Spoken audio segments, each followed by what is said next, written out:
So here we go with the fight of the most popular cities in Colorado, Colorado Springs and Denver. So what I'm going to talk about is the differences between the two cities because there's so many details that I can't just cover in one video. So this video is all about comparing the two cities, and if you want a more in-depth look about what it's like living in Denver specifically, definitely check out my other videos on my YouTube channel. So let's get into it, the differences between Denver and Colorado Springs. So first of all, Denver is the bigger sibling here. It is the state capital and the most populous city in the state.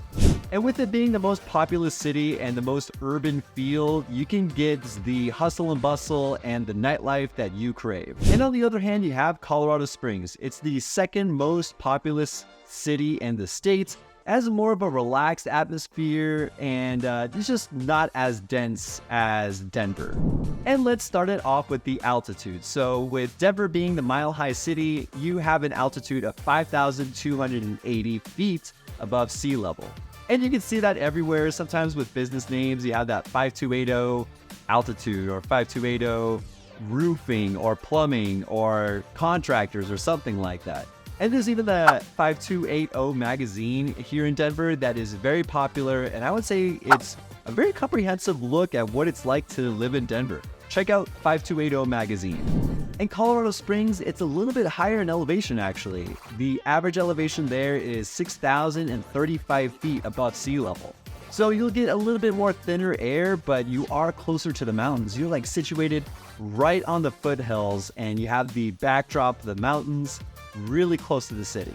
And with it being so close to the mountains, I would highly suggest you take on this challenge if you're up for it. You gotta go check out Manitou Incline.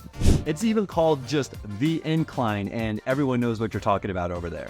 Even though the length of the incline is less than a mile, the steepness of it is about 45%, so it's just a gnarly stair climb going up. It can even get as steep as 68% incline. What's crazy is that you gain 2,000 feet of elevation from the base to the peak of the incline. So 2,000 feet over 1 mile, that is an insane amount. It is the true test of athleticism, although if you bring your whole family, the kids will have a good time too, just because the amazing views, and you can just take your time as you go up the steps. Have a snack, have a drink, sit down on the steps, and then just eventually make your way to the top. And continuing on the topic of the great outdoors, the environment is a little bit different in both cities. Denver is located on the eastern side of all the mountains, and so you get this really cool silhouetted backdrop in some backyards of the city. Colorado Springs, on the other hand, is like right on the foothills, so it doesn't take very long for you to get into the mountains. And something that you got to check out as well, and it's not too far away from the incline, is the Broadmoor 7 Falls in Colorado Springs. The 7 Falls Trail attracts a whole bunch of tourists ever since 1883, and back then, the access for it was only 10 cents. Talk about inflation, right? It's a relatively short hike, and it's really cool because you get to run into wildlife, really cool granite walls, and of course, waterfalls as well. It is definitely worth seeing. And let's not forget about the weather. There are some key differences between the two cities, so I'll touch on them here. Denver is known for its mild winters and warm summers, so without it getting too hot or too cold, it's pretty nice. Colorado Springs can be colder in the winter, and that's mainly because it butts up against the Rockies.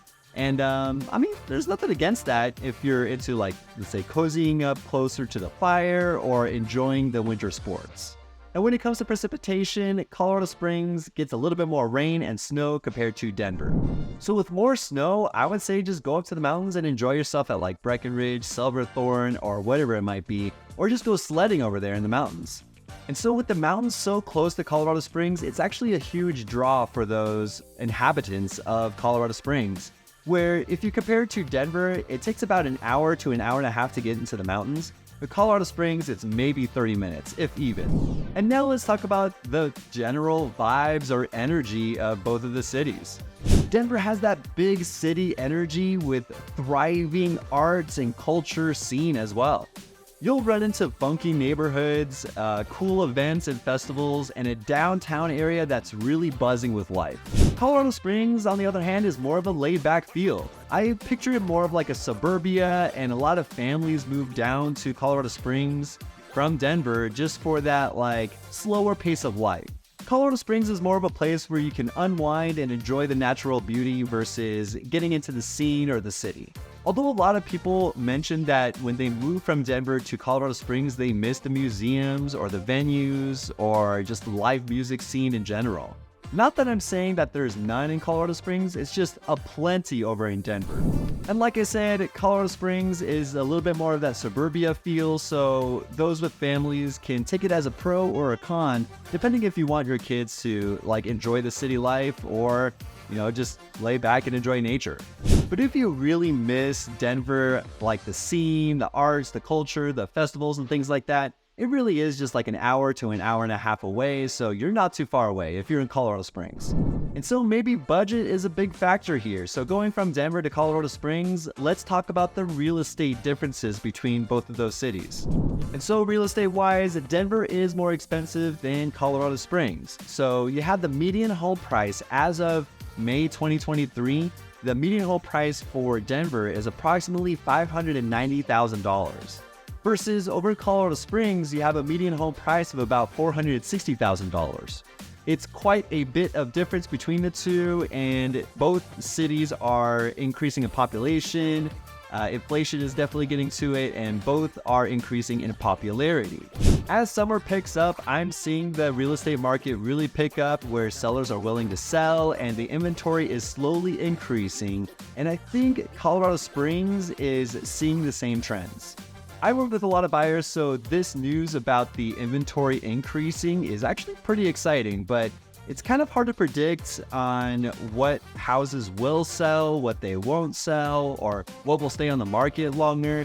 It's kind of hard to predict because it really does depend on the location and the quality of the home. I mentioned this a lot in my other videos where if it's a good location and it's a good looking house, then it will fly off the shelves. But if it's just not of good quality or just not in a great neighborhood, it will sit for maybe 3 weeks, maybe a month, or maybe even 60 days. Nonetheless, the market is heating up and it's actually a really exciting time to start to move into the city, and you get to really experience like the greenery. We're getting a lot of rain here these days, and not too long ago, I would say like a month ago, we had like 33% of our annual rainfall happen within like 3 days. It was crazy. That is unheard of, and it's something to kind of consider. It's not something you can really predict, but having sump pumps, basements that are ready for that type of rainfall or precipitation, it's all something that you got to prepare. And if you need advice on that stuff, hit me up because I always work with my buyers on this stuff, and I want to make sure that you're well prepared for your purchase. So if you're looking to purchase or relocate here in the Denver area or Colorado Springs, hit me up. All my contact information is in the description below. And if you found this useful, make sure you like and subscribe. I want to make sure that I'm providing a lot of value for you guys. Thank you so much, and I'll see you guys next week.